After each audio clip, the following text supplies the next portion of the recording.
virtually all the press and the main media, they're owned by holding companies which are registered in tax havens. They are tax avoiders. When we were writing for the Financial Times, we could not put in, you are tax evaders. And yet, they're not evaders, they're avoiders. Avoiders, sorry, yeah. Yeah, be careful. How do we get, we seem to be getting around that some of the time, to my surprise, but how does that message get across more effectively? That, I mean, basically they are compromised in terms of putting the message out full-bloodedly, therefore we do not have a completely free press. Well, we haven't got a completely free press, let's be totally honest. And nor is the Guardian innocent, as the right wing love to point out, of course, frequently. Every time I write an article in Comment is Free, you will find at least 20 comments underneath from the same regular right wingers who spend their entire life treating. There's some idiot who actually spends his life rewriting all my blogs in reverse and publishing them on a website called the Network for Tax Justice or something. And who tweet. No, it's not. No, it's another one. There's a guy who also writes Richie's List or something, which he writes about me every day. And then always point out that I've written in The Guardian, and The Guardian has got a tax haven subsidiary. It has, and therefore I'm a hypocrite, and therefore I should never be heard again. I mean, I should be hung up, drawn and quartered, and that's the end of it, because that's obviously what should happen to every lefty. Life is full of compromises, life is pragmatism. If you want to go back to it, we're all sinners. Very, very real, and maybe evangelical. I mean, I don't recognise that as a Quaker, but there we go. The press, amazingly, and I have to say, I do find this astonishing. For example, FT journalists have never, ever censored a comment that I've talked to them about on this. In fairness, I've never known that. They do seem to have editorial independence. And that one of the newspapers which actually, in fairness, has been quite amazing on this issue is the Daily Mail, which is owned by a non-domiciled guy living in France through a trust, the Rothermere Trust. It's absolutely tax-riddled. They're a bunch of nasty, hypocritical, misogynist shits. You can quote me on that. But nonetheless, they're really useful on getting out the message on tax, and they really mistreated the story I did on page 5 of the Mail last Saturday morning, which I was really annoyed about. I didn't expect to be dragged through the media last Sunday because of that. But, we have to use what we've got. I'm sorry, I live in an imperfect world, and I will deal with the press that I've got, not the one I'd like.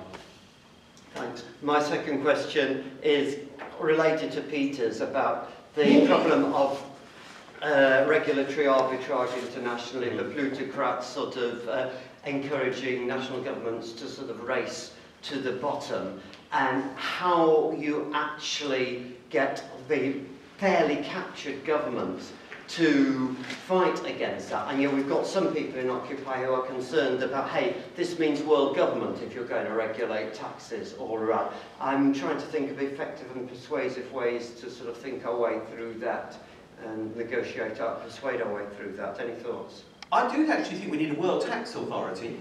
The person who actually first suggested one was Lord Keynes, when he also suggested the International Labour Organisation, the World Bank and the IMF. The others, he said, you can't have a world where you're actually going to regulate these things and not have fair taxation. The same as the European Union has now discovered. You can't have a market which is supposedly unified and not have unified taxation. But what would that unification be about? It would be about minimum tax rates. It would be about minimums of how much a profit should be allocated. And actually, the dumb thing is we have got this structure. It's called the OECD at the moment.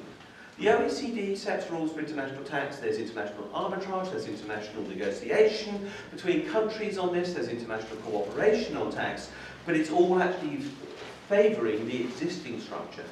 We could change that structure to make sure governments get money. And the point about this is I go back, and this is my reason for optimism, I have no other. Whilst we have democracies and people want to be re-elected, that graph knackers their chance of being re-elected. And there's nothing that politicians want more than to stay in office, because the loneliest point apparently about losing ministerial office is that you walk to a car and nobody opens the door. And they really want the door to still be open. It's never happened for me. I don't suppose it ever will, but that's what they really want. They want power. And they are a pretty odd bunch of people in that sense. I think they'll admit it. Because they want that and they can't deliver it now, and they realise they can't deliver success without resolving this issue, tax is on the agenda, and I believe that cooperation is going to happen.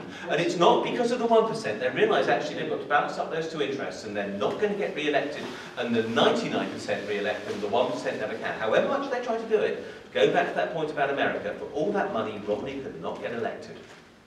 And incidentally, we played a major part in that because my colleague Nick Jackson from the Tax Justice Network, who wrote Treasure Islands, wrote the article in Vanity Fair which put Mitt Romney's tax returns in the electoral debate. I mean, we really had a go at trying to change the American election. I think we played our bit. Thank you very much, Richard. Like having a child sort of phoning you up and saying, yeah, he's Dad, away tonight. Where is Mum and Dad? And yeah. You can't find Mum, so you phone Dad. So thank you for making tax so interesting, fascinating and infuriating.